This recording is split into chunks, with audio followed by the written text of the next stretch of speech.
Now let's begin from our dashboard. In our previous video, we have learned how to install a new theme and then import custom pages. Now we're going to look at the general overall settings of the WordPress site. Everything you need for your settings will be found on the left hand side of the screen. So firstly, let's look at how to add posts. So let's go to posts and then select add new post.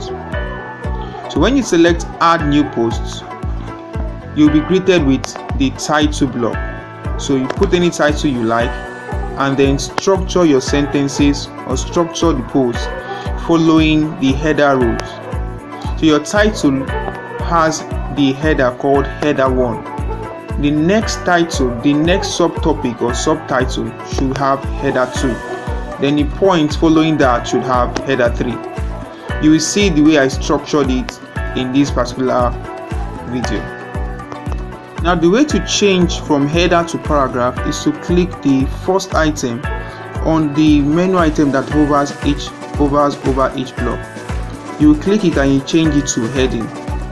Now once you've changed it to heading, you will see another item which is the fourth item on the menu to change it from the different types of heading that you may like. So there's heading from header 1 to header 3. As I told you, the first header is the header 1, which is the title. Every other header should follow a structure, and this is important because that is how Google is going to use it to rank your page or to showcase whatever it is that you have placed in your posts.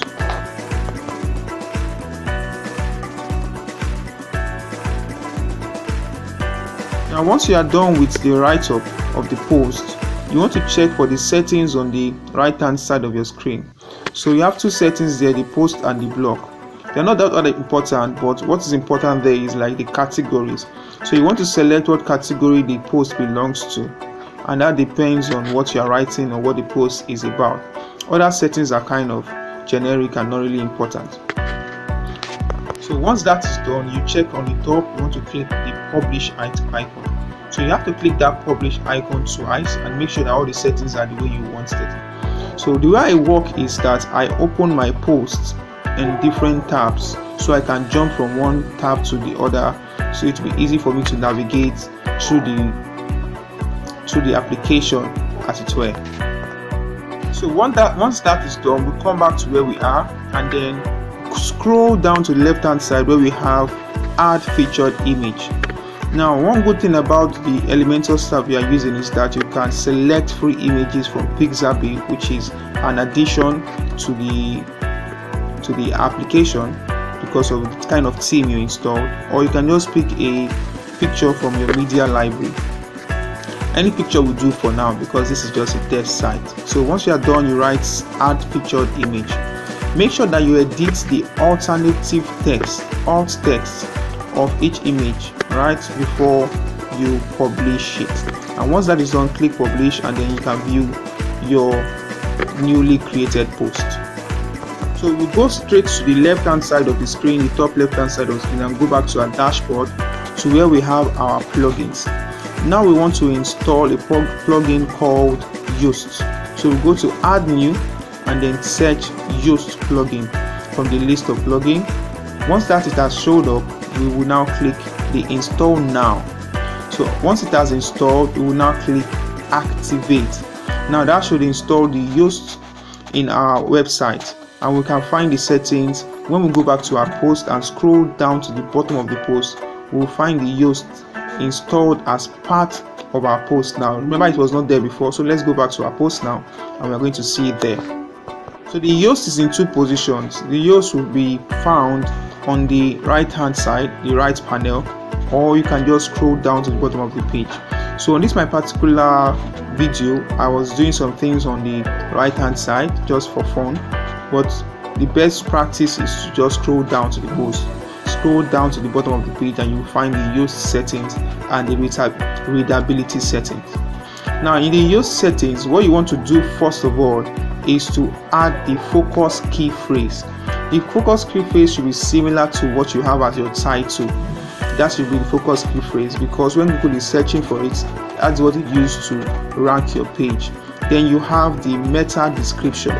The meta description should have some part of the title in it and some addition words just to be enough, that is long enough according to the use settings.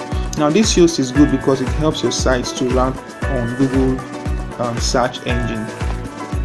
Now you will not be able to add all the settings now, but go through the list of the recommendations that the host asks you to do and see the ones that you can do for now and see the ones that you cannot do. The ones that you cannot do, you have to leave it because it's a premium feature. So once our plugin is installed, we want to go to our pages. So you go to pages from the left hand side of your screen, from the dashboard. Go to pages. Here I'm going to delete that all courses because I think I don't need it. You can leave it if you like. So I'm going to delete all courses and then go to the home page and then click edit. Remember, the best practice is to open it in a new page so that you can go back and forth in the tab and not having to close and click and wait for it to load every time. So once that opens, everything you're going to need to edit the home page will be found on the left hand side of your screen. Right, so if you look at this particular page, on the bottom of my screen there is a notification there that I didn't close on time.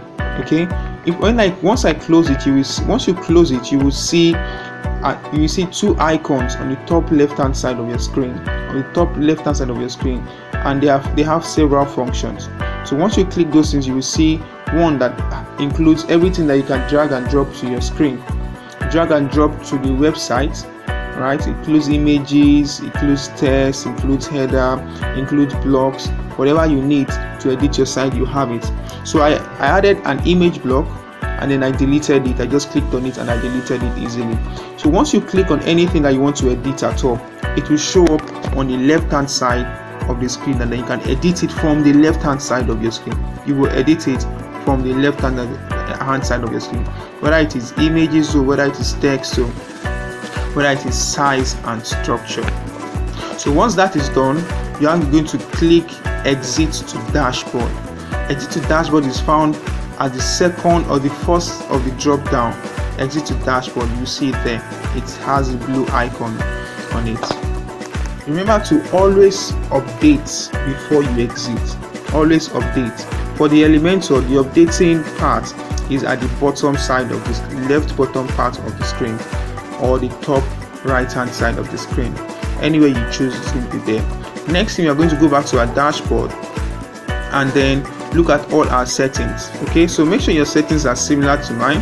There's the general settings, there's the writing settings, there's the reading settings, there's the discussion settings, there's the media settings, there's permalinks, and then privacy.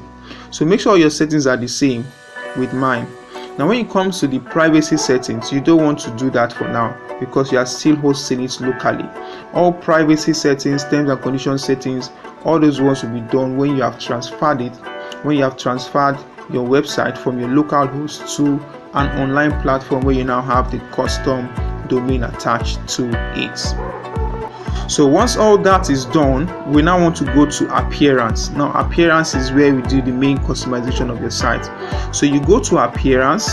Appearance is still found on the left hand side of your screen. So you go to appearance and then you see list of items, right? You see list of items. Once you go to appearance, you see list of items and you click on customize. Remember that you don't click on the privacy settings. Don't click on it. Just go to appearance and click customize. So when you click on customize, you start customizing those items one by one. You start with the general settings. General settings includes the topography, and then you now want to go to the site settings where you select your logo, right? Select whatever logo you want to use, edit it just like the way I taught you with Mobilize. Edit it and then click select. Then you click the retina logo, click and turn it off, or you add your own retina logo you like as you like.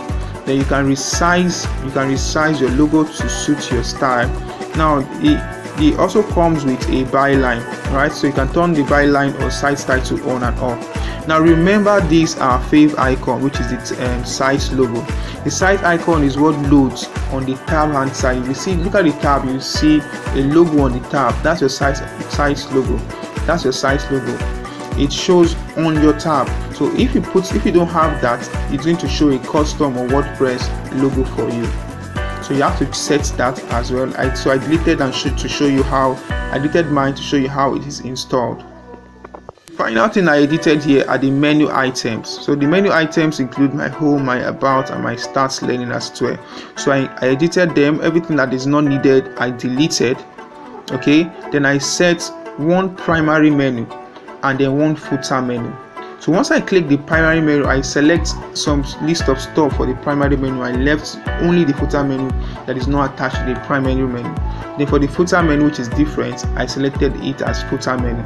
So you may want to pause, rewind, and slow down the video in order to understand what I'm trying to say. I don't want the video to get too long. That's why I had to speed it up a little bit, because it was getting to about 30 minutes and 40 minutes with the way I was doing it before.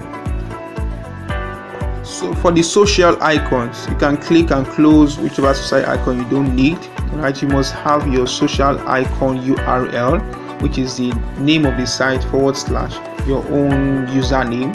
Right, so for mine is facebook.com /samsonajulor, twitter.com /samsonajulor. And once that is done, that will be all for now. Delete all the menu items that you don't need, and then that will be all for now. Now you know how to create a front end site using WordPress application.